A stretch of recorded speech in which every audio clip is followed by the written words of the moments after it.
mensahe ang kailangang marinig ng mga Sagittarius sa period na to. Pwedeng nangyayari na itong magiging reading natin or mangyayari pa lang. Kung hindi man para sa inyo itong magiging reading natin, edi baka para sa someone na malapit sa inyo o sa someone na kakilala nyo mismo. Baka may lumabas na gender, mamaya gawin nyo na lang energy, masculine at feminine energy. Pwede rin naman na huwag nyo nang pansinin ang gender. Hindi ko masasabi kung anong magiging reading, kung positive ba o negative. Depende sa kung anong mapipick up kong energy. Walang masama kung papanoorin ang sun, moon at rising sign, kasi baka alin man sa mga yan ay mag-resonate na sa sitwasyon nyo.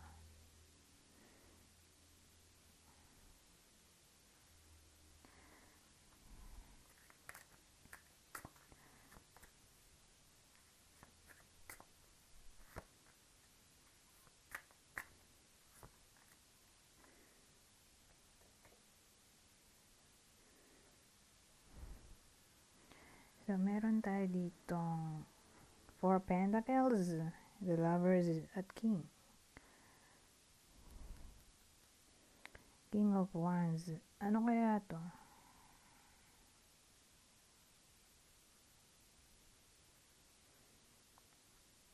Ito ba ang bida?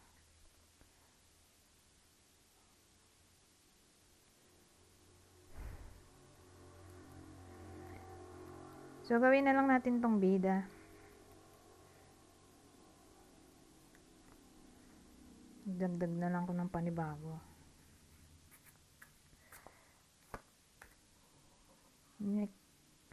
So, bida natin ay lalaki. Pwede rin babae kung extrovert. Pero pag ganito kasing scenario, more like sa kakilala ng Sagittarius, patama tong reading. Hindi to literal sa Sagittarius yung bida. Sabihin natin ito yung person nyo, o anyone na malapit sa inyo. So, dun siya tatama. So, again, lalaki na tao or babae kung extrovert. Ano kaya itong 4 pumpkins or 4 pentacles?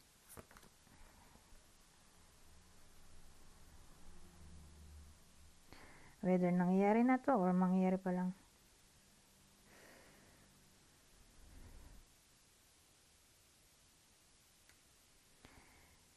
Ang dating sa akin, yung unang pumasok sa isip ko, maraming pwedeng meaning, di ba? Pero yung unang pumasok sa isip ko ay yung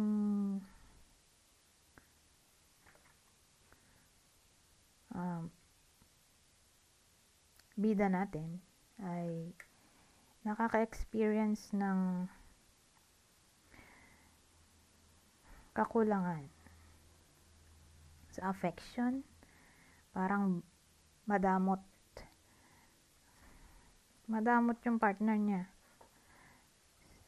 sa pagbigay ng affection. So, ibig sabihin, in short, hindi loving, hindi caring,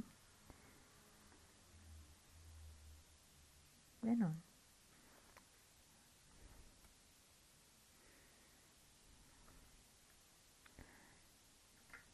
Hindi affectionate, edi nagmukha na siyang emotionally unavailable yung feeling ba. Ganun yung nararamdaman niya, may emotionally unavailable na feeling sa partner. Ano yung the lovers? Kaya lang bakit to 5 of Wands yun doon. The lovers.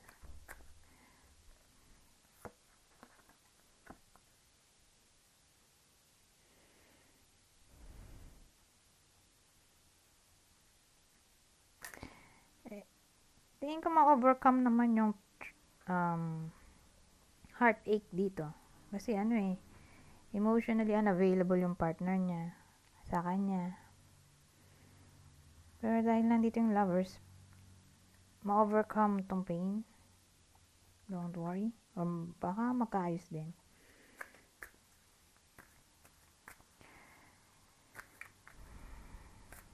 Ayun.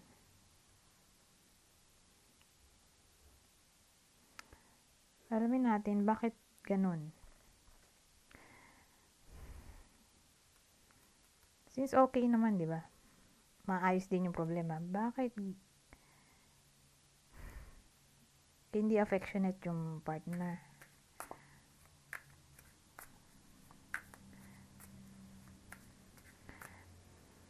Or cold. In short, kasi ganun yung naramdaman or mararamdaman ng bida sa reading natin. So again, ulitin ko, ang bida ay pwedeng partner nyo or someone na malapit sa inyo, lalaki. Or babae kung extrovert.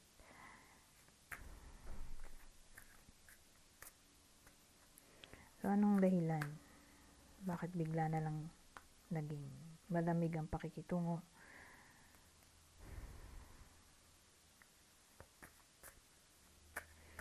Nung partner dito ng bida natin. Ano to?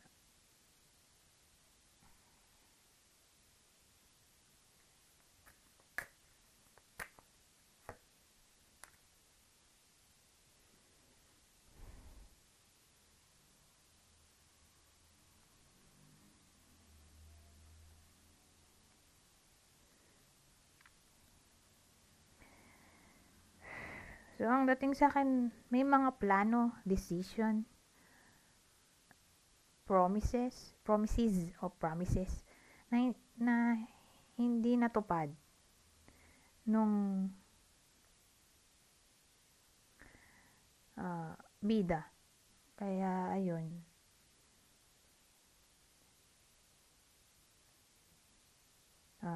Nanlamig yung partner sa kanya. Kasi ito siya, ito yung bida natin.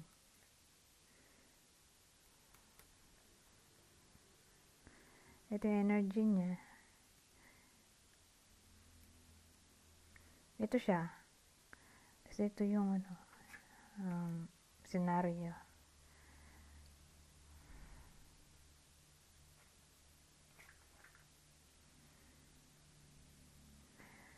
May mga pangako, plano, decision na hindi natuloy. Parang naka-organize na lahat, ganun, or umasa na siya lahat. Tapos hindi nangyari. Na parang nainis yung partner.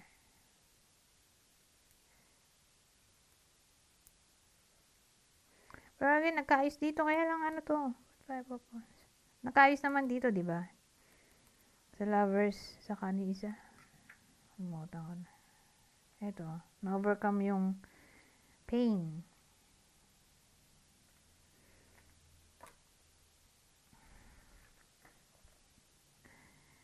Kaya lang kasi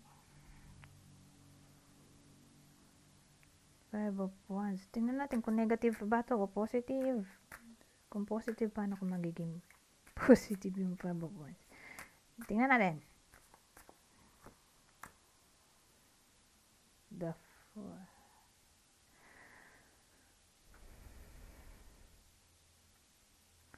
So, ano yung 5 of Wands natin? Positive ba yan? O negative? Kasi ito neutral. Pag nakita ko ito neutral, di ko alam kung positive o negative. Dagdagan natin.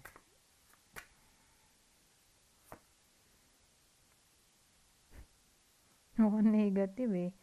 Swords ito eh.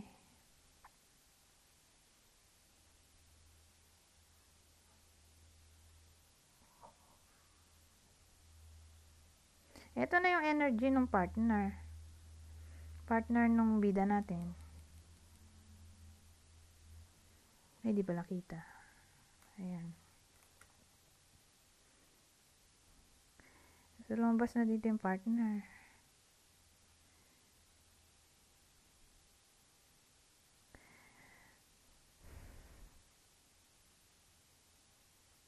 Pero wait lang.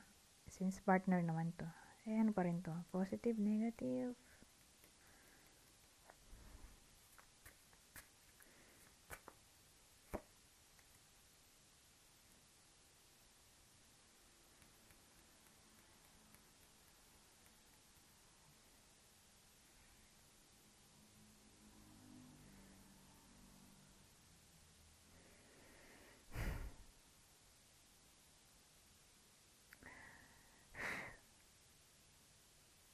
So again, 5 of Wands.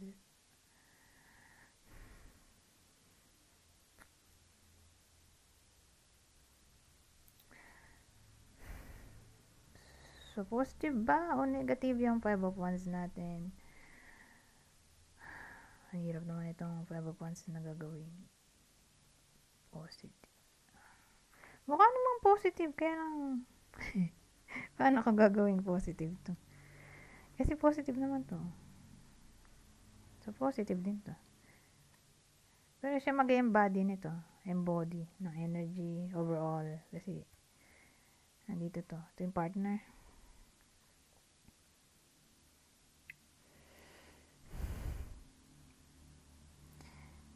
So, paano ko gagawing positive yung 5 of Wands?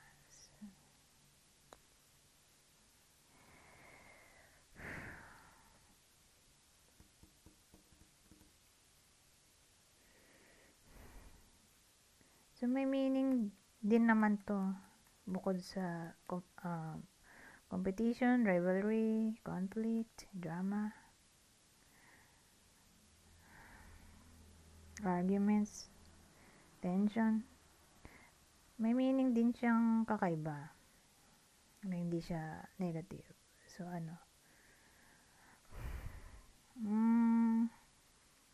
reality. Reality.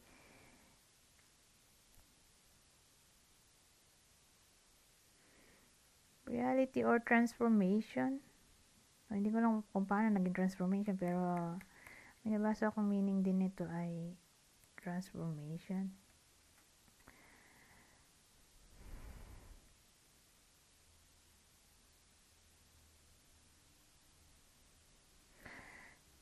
So, ibig sabihin, may pagbabago, transformation eh.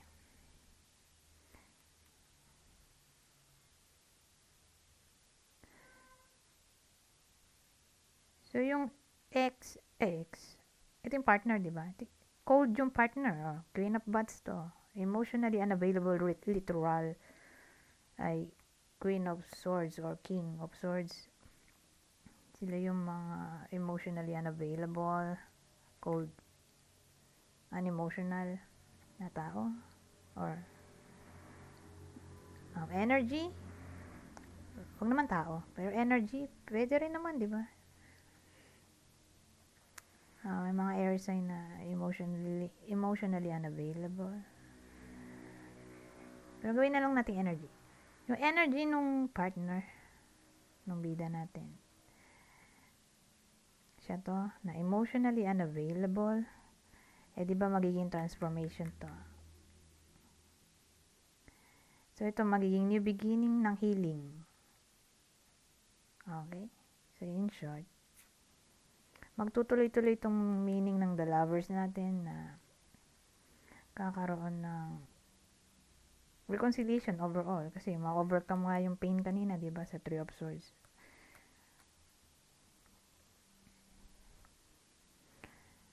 So, ang future outcome ay may good change in a way na kakaroon ng new beginning, ng healing.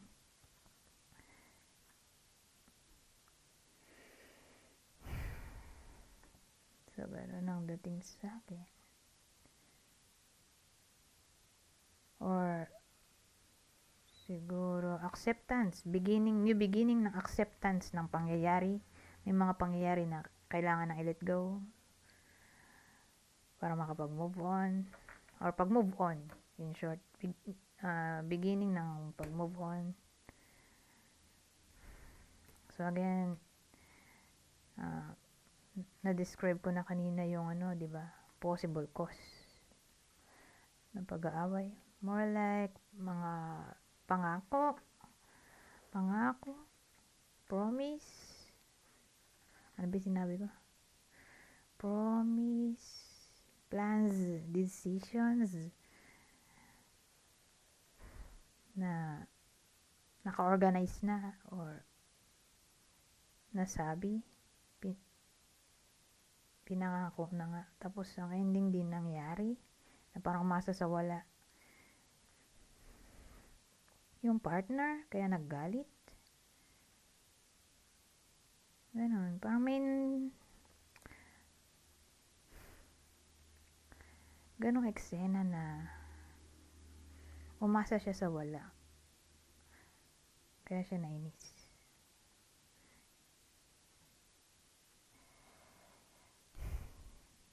At least, di ba?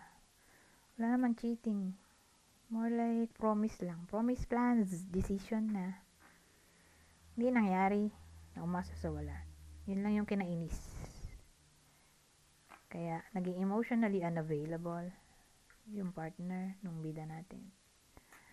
Pero overall, maayos naman, di ba? Clarify naman natin. Chance pa ng reconciliation, although medyo conflicting to, pero sabi ko nga kanina, maraming meaning,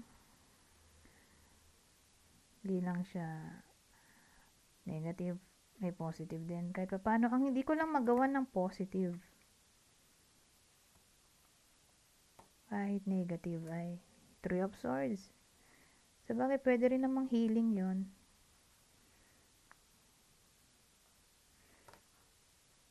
kung gagawin positive or resolution.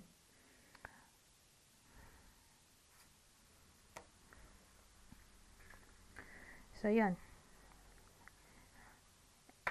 Kinlarify na natin para malaman natin kung positive ba o negative talaga yung card.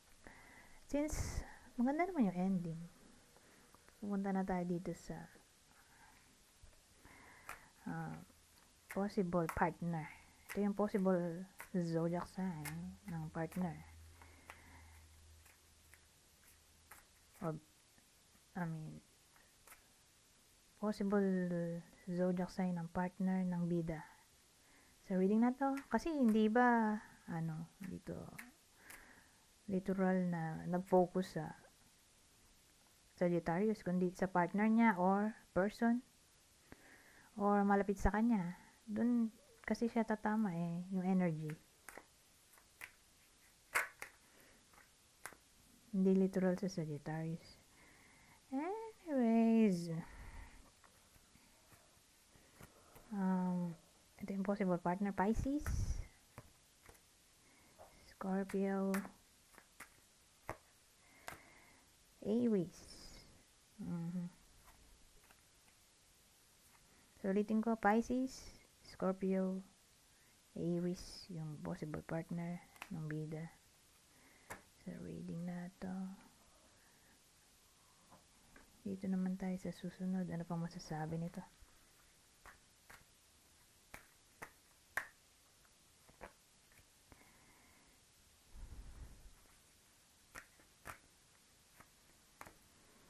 Oh, peaceful resolution.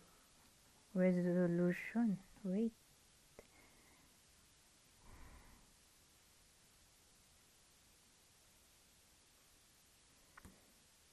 Parang ang dating abangan.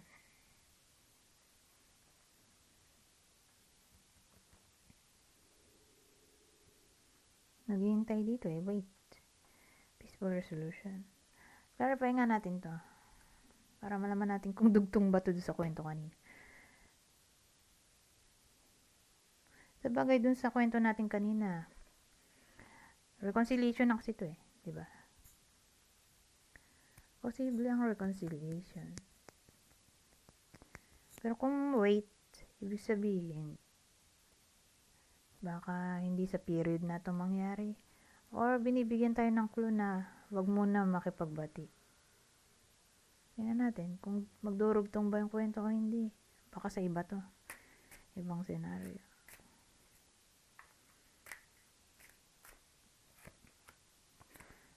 Yung lalaki na.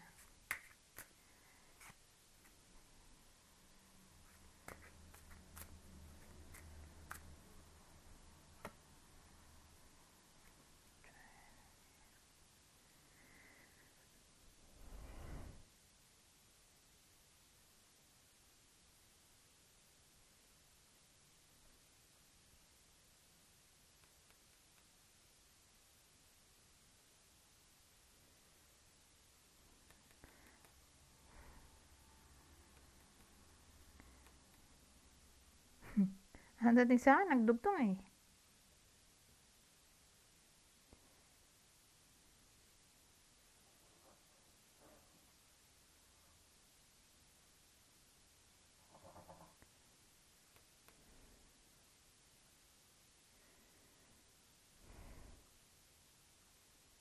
Teka. Naisip ko kasi kung relationship ba to or career reading. So, since nalilito ko, dagan nga natin ng isa pa.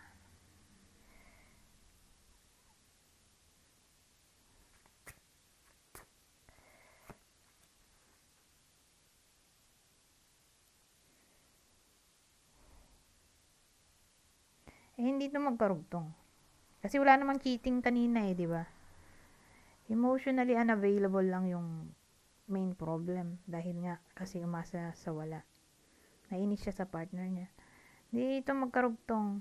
So, tatama to literal sa lalaking Sagittarius. Lalaki to eh. Sabagay, kanina nga, yung mga lalaki ring court card. Kaya lang, Lenormand kasi to eh. Kapag Lenormand, specific yung detalye.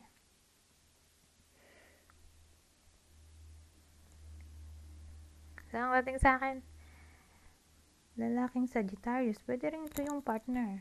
Kung babae yung nanonood.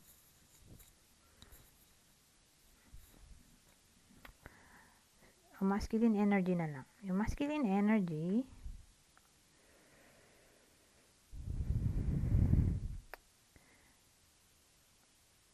ang dating kung nag-cheat man yung partner niya sa kanya,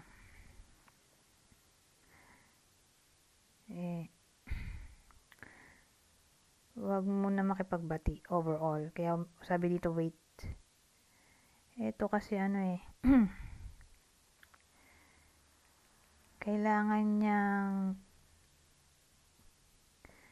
ng advice. Kailangan niya muna magkaroon ng advice mula sa mga taong wise or pinagdaanan din yung same situation. Kasi ito yan, pare-pares. Kaya daw ganyan yan. Sabihin natin ito kayo. Kailangan niyang ma-meet tong mga to para hingin ang kanilang opinion. Kasi pare-pares kayo ng problema. Ganyan dating. Or naging problema. Na kailangan nyo ang isa't isa para mag-brainstorm. Kaya to card ng trial and error. Kailangan nyo mag-brainstorm.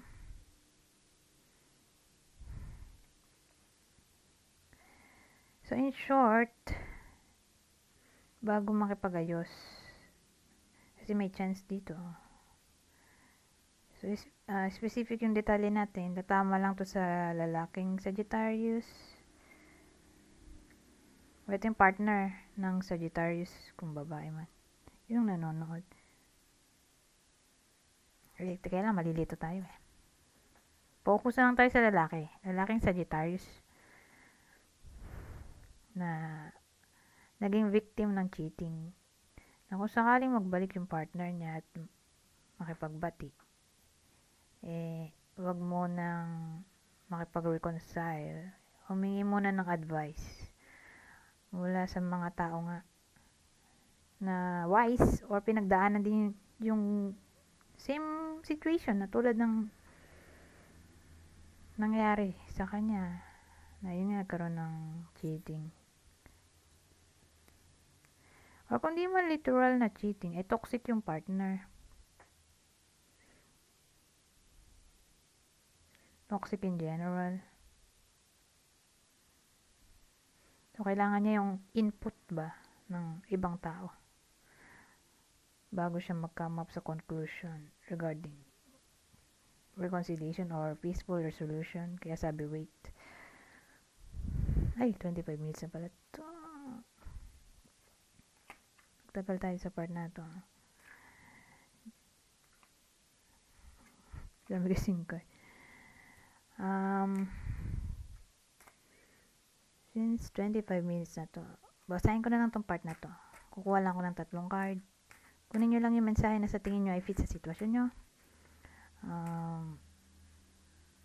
General advice at prediction na to sa period na to. Madali lang intindihin, no? Kasi maikli lang yung sentence.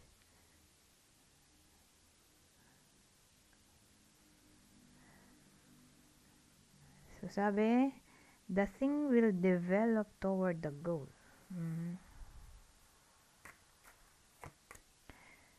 This is beyond your control. At ang huli, make a change for once.